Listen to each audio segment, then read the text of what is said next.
park in Marion, Indiana. You can see that there's just dozens of branches and trees. The landscape's changing. They've been cleaning up. Everybody's on overtime apparently. I don't know if it was a tornado or some sort of high winds. But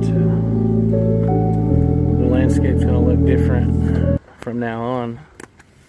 I don't see any structures that have been destroyed.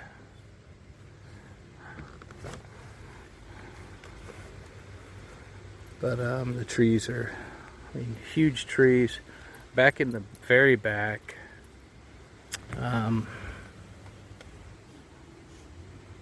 there's a tree that I never thought would ever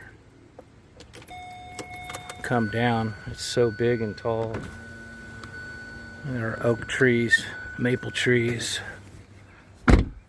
so many different types of trees that I never imagined would disappear from the park. I've been coming here since the 70s when I was a little boy.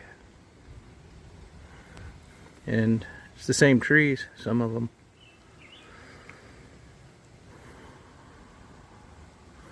Amazing.